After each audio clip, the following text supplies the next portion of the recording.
How significant do you think this game, this win, in these circumstances might be to this now team? Well, it's awful fun. Winning is fun, but winning like the old Oilers in the mid-'80s is a lot of fun too. Paul Coffey said it last night at the gala for Kevin there that he loved 8-7 games. Well, we got close to that, but not 8-7. But it was a fun game to be involved in. Fun game to be involved in. It's just lots of ebbs and flows in it. You know, Koskinen has played so well for us over this stretch here that, you know, we made some mistakes that cost us against him, and our guys hung in there and we found a way to win. And that's what we've kind of been talking about that all year, find a way to win. Can you put words to what's it like to coach this team right now? Well, any team when you're winning, it's fun to coach. But this is a good group. This is a special group. Like they believe in themselves in there, and that's a good step. A good step in the right direction. We've got off to a very good start. We've got a real challenging next few weeks here with a couple road trips. So I'm very pleased for the guys. Very happy for the guys. They've worked hard. And we'll get a couple days of rest here, and then head out on the road. Dave, Zach Hyman said the bench was going crazy on that goal. As a coach, are you going crazy internally, or do you have to try to stay calm in that moment? Well, you're awful happy. It's usually you can see a great plays coming, and you get a break, or you can anticipate it. I mean, that is just making something out of nothing right there. I mean, you're going 1-on-4, and all of a sudden it's in the back of the net, an empty netter. So you're a little bit in shock and happy you got yourself back in the game, and now where are we going to go from there? Can you talk about the play from your defenseman tonight? A lot of points, at times really poised, walking the blue line. There was a sequence of Keith and Bouchard where they made 3 really great plays and just dump it in. Maybe talk about the evolution offensively, and then we'll get to the defensive side. Well, we've been talking about that part of our game, trying to find a little more. We've been pretty good at offensive zone time, but we're not generating enough. So we've talked about a little bit of get a little more creativity along that line, and we have the people that can do it back there. So it's good to see them get some results from it. And then defensively, on a few of the Rangers goals, were your D-men backing in deeper than you would like? What was the thoughts on that? I'll have to look at them all, but we made some mistakes. We made some giveaways that it's hard to get up gap when you turn it over, and all of a sudden they're right at you, So it's we'll look at it, but it's we made some puck errors that cost us tonight.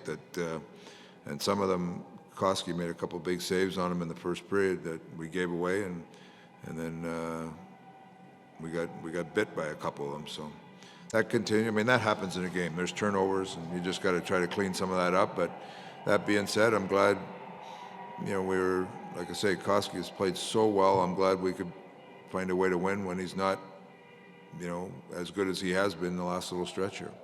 When you see that McDavid goal, at that time of the game, you're down by 1, it's late in the game, it's a, full house Friday night, Kevin Lowe, all that stuff. Yeah, it's pretty special. What happens there? What's that all about? No, it's pretty special. It is. It's, he's an unbelievable player. There's not many players that can, like I say, make something happen out of that. Most guys, 99% of the league dumps it in, and he has the ability to find a way, and that's. He's scored a few special goals since we've been here. Ken Holland and I were just kind of talking about it there, that he's scored some pretty amazing goals, and that one's going to go right up there with them. Dave, just in the back here on the left-hand side here. I know we're talking about McDavid's goal, but Jesse Puljujarvi, his first of the night, almost looking like Jari Kurri. He was also in the building tonight coming down that right side. What did you see on that play? And was it shades of Kurri for you? Well, they're a little different kind of players. But, right shot coming down that wing, and Kurri used to get his head up and find those spots, and that's what Jesse did. So I guess they're both from Finland, and they're right shots, and they score a lot. So that's probably similarities there. Got to ask you about the atmosphere after going fanless all of last season. I mean, when you walked out there yelling out, "Let's go Tippett," can you talk about the atmosphere in the place tonight? Somebody mentioned as soon as we came up, can you believe we played with no fans last year? And it's a totally different game for players, coaches, referees, everybody. It's just a totally different, this is the way it's supposed to be, right? So a lot of fun. So Dave, is McDavid going to get a lot of leeway on his next one-on-4? Are you not going to ask him to dump it in? No, there's certain players that I would expect to dump it in, and there's some that you trust. Not that you don't trust the other guys. There's guys that are better forecheckers, and there's guys that are better stick handlers. Connor's pretty good at stick handling.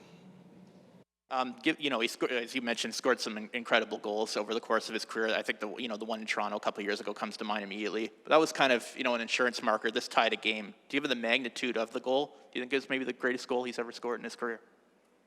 Since you've been here. I don't know. I haven't been around his whole career. It reminded me a little bit of the one. I think it was my first game here against Vancouver. A couple of years ago, he got one in the third, kind of similar as that. Going in. So he's scored some pretty special goals, but obviously the one tonight had a huge impact on the game. And just if you have an update on Devon Shore, who didn't play in the third period. I saw him there. It looks like he might miss some time. I haven't talked to TD yet, but it looks like he might miss some time here. So we'll see where that is tomorrow. Dave, early in the game, you switched Evan and Tyson, which you've done before, and it seemed to pay off. Barry offensively. Can you talk about Tyson's game tonight? And then after that, about Jim Playfair talked about wanting Duncan Keith to get back to being more creative. Are you starting to see that? Yeah, you're starting to see that. He's certainly he's got good quickness, like good stick. He makes good quick plays. So Duncan's getting more and more comfortable.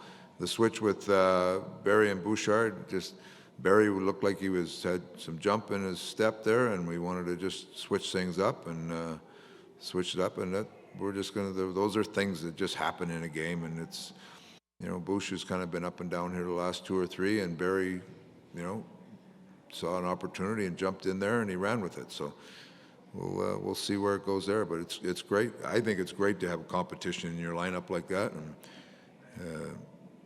Jim Playfair came down to me and said he was going to make the switch, and I trust him and what he's thinking, and made the switch and paid off for us.